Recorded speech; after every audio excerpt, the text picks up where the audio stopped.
میں نہیں کہہ رہا بھائی، یہ اسلام کہہ رہا ہے. جو اسلام، میں اسی سلسلے میں حاضر ہوں آپ کی خدمت میں. سمجھ رہے ہیں؟ جو اسلام کہے گا میں وہی بتاؤں گا. اس سلسلے والے لطیفہ جس نے سنا ہوگا اس کو مزہ آئے گا. ایک آدمی کی شادی ہوئی نا، تو دلہن کے پاس گیا، تو بات چیت شروع کرنے سے پہلے سمجھ نہیں آ رہا تھا کیسے بات چیت شروع کروں. کوئی ادب کا زیادہ غلبہ تھا، تو کہتا ہے کل میری آپ سے شادی ہوئی تھی، اس سلسلے میں حاضر ہوا ہوں. یہاں سے بات چیت کا آغاز. تو میں جو آپ کے سامنے حاضر ہوا ہوں بھائی کس سلسلے میں، اسلام بتانے کے لیے حاضر ہوا ہوں نا. تو میں تو اب آپ کو اچھا لگے نہ لگے وہ تو آپ کا ہیڈک ہے، میرا ہیڈک تو نہیں ہے. وہ کیا خیال ہے؟ اور میرے بیانات بھی فری پھوکٹ کے ہوتے ہیں، کوئی معاوضہ نہیں ہوتا، یہ ذہن میں رکھیں. میرے کسی بیان کا کوئی، یہ میرے دورے یہ کمرشل نہیں ہوتے کہ مفتی صاحب آ رہے ہیں ڈالر جمع کر کے کلیکشن کر کے ایک بیان کی. میں تو فری پھوکٹ فی سبیل اللہ. تو پھوکٹ کا لفظ کراچی والوں کو کی زبان ہے. وہ جو کراچی میں فری پھوکٹ کی، جو ابھی دیکھو جاوید نہاری نے گریوی سسٹم ختم کر دیا، پتہ ہے آپ کو؟ ابھی مجھے پتا چلا ہے، ابھی ہم آ رہے تھے نا تو ایک ساتھی نے کہا میں جاوید نہاری سے آ رہا، تو گریوی سسٹم ہی ختم. کیونکہ ایک 10 آدمی جا کے ایک پلیٹ منگواتے تھے اور پھر گریویوں پہ گریویاں چل رہی ہوتی تھی. گریویوں پہ گریویاں چل رہی ہوتی تھی. کوئی خدائی کا شف سرکار نے کیا دعویٰ کیا؟ شف سرکار کا کہنا ہے کہ بھائی میں لنگڑوں کو سیدھا کر دیتا ہوں. شف سرکار کا یہی کہنا ہے نا، میں یوں کرتا ہوں چھو کرتا ہوں. ہمارے الیکشن جب ہو رہے تھے، دیکھو آپ الیکشن جب ہو رہے تھے نا، ایسے یوں کر ایک دم شف سرکار نے پھونک لگائی. ایسی جگہ سے لوگ جیتے جہاں سے کھڑے ہی نہیں ہوئے. یہ کس کا کمال تھا؟ شف سرکار. ہمارے یہاں بھی ایک شف سرکار ہے.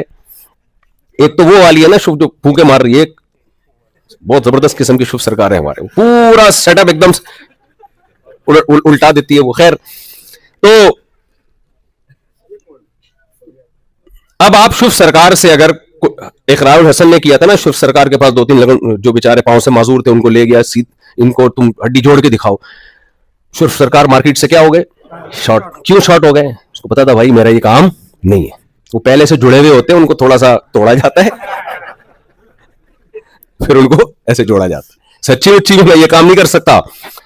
حالانکہ شف سرکار آرام سے اقرار الحسن کو کہہ دیتی، شف سرکار کہ بھائی میں تو یہ کر ہی نہیں سکتا، میرے بس میں یہ سب کچھ نہیں ہے. لیکن نہ پھر پھونکوں کا فائدہ کیا ہوا؟ یہی فرق ہوتا ہے 1 نمبر اور 2 نمبر میں. ہمارے نبی صلی اللہ علیہ وسلم نے کبھی کوئی ایسا دعویٰ نہیں کیا کہ میں بشریت سے ہٹ کے کوئی الگ مخلوق.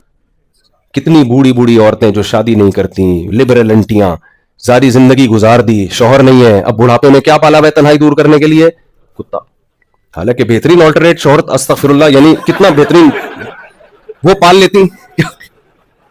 کیا خیال ہے؟ وہ رکھ لیتی جوانی میں تو یہ نوبت نہ آتی. مرد بھی پال رہا ہے، عورتیں بھی پال رہی ہیں. کیا تو یہ جو اشکال بنتا ہے نا کہ ہم کیوں پرانے دور کو فالو کریں، پہاڑوں پتھروں کے دور کو. ہمارے دوست نا کل وہاں ہیوسٹن میں مجھے اپنے مرغیوں کا وہ دکھا رہے ہیں، یہ پالش مرغی اور یہ سویڈن کی مرغی اور فلانی مرغی اور ڈمکانی مرغی. میں نے کہا کبھی ہمارے مرغے سے اس کا ٹاکرا ہو گیا نا، چیر پھاڑ دے گا. میں نے کہا یہ ساری کراس بریڈنگ ہے. میں نے کہا ان مرغیوں میں ممتا ختم ہو گئی، کمبخت انڈے دے کے بیٹھتی نہیں ہے اس کے اوپر. یہ مرغیاں ہیں بڑی ڈیسنٹ خوبصورت. ہماری دیسی مرغیاں دیکھی ہوں گی نا، ملتان، خانے وال اور یہ سلکی. میں نے تو پالی ہے نا. انڈا دے کے روزانہ چیک کرتی ہے کدھر گیا، کسی نے اٹھایا تو نہیں انڈا. اور ایسے بیٹھتی ہیں انڈوں پہ، چوزے نکالتی ہیں، پھر بلیوں سے لڑتی ہیں، پھر ہر ایک سے لڑتی ہے. ماں کی ممتا ہے ان مرغیوں میں. میں نے کہا یہ مرغی پڑھی لکھی مرغیاں کہہ سکتے ہو آپ ان کو، دیکھنے میں بڑی اچھی سی خوبصورت سی اور تمیز والی. ہماری تمیز والی نہیں ہوتی ہاں ایسے بغیر، لیکن فطرت کے قریب یہ مرغی ہے، وہ مرغی ہے جو ہماری ہے. ہماری مرغی ہے. ہمارے مرغے کو دیکھو کیسا سر اٹھا کے جیتا ہے. اور دوسرا مرغا آ جائے. میں نے تو ایک واقعہ بتایا نا، ہمارا مرغا، اس میں نے کافی ساری مرغیاں گھر میں رکھی ہوئی. تو بھائی اتنی ساری تجھے دی ہوئی ہیں مرغیاں، بس کافی ہیں. وہ کمبخت اڑوس پڑوس کی مرغیوں کے چکر میں نکل جاتا تھا. ایک دن کسی نے چوری کر کے بھاگ گیا. وہ میں نے کہا اس کمبخت کی جو بدنظری کرتا ہے نا، بدنظری، اس کی یہی سزا ہونی چاہیے. خیر وہ پکڑا گیا. پھر انس ابن مالک کہتے ہیں میں نے 10 سال نبی کی خدمت کی، نبی نے کبھی 10 سال میں مارنا تو دور کی بات ڈانٹا بھی نہیں. کوئی کام کر لیا نہیں کیا تو بھی ٹھیک, کر لیا تو بھی ٹھیک. فرماتے مجھے ایک دفعہ کام سے بھیجا, میں بچوں میں کھیلنے لگا, آپ صلی اللہ علیہ وسلم کو دیر ہوئی, آپ آ کے کھڑے ہوئے تو میں نے پیچھے مڑ کے دیکھا نبی کھڑے ہوئے مسکرا رہے. میرے اور آپ کا کیا ایٹیٹیوڈ ہوتا, ہم کراچی, یہاں تو آپ کا بڑا تمیز سے گورنمنٹ نے کنٹرول کیا ہوا ہے, کراچی میں ہوتے الو کے پٹھے اور پتہ نہیں کیا کیا, جو کچھ گالیاں تو میں یہاں نہیں دے سکتا, کبھی اکیلے آئے تو میں بتاؤں گا کس قسم کی گالیاں, مسجد کا حساب سے وہ مناسب نہیں ہے, اور بیان بھی دینی چل رہا ہے. تو کیا کچھ نہیں ہوتا, چپاٹے لگتے ہیں اللہ کر کے.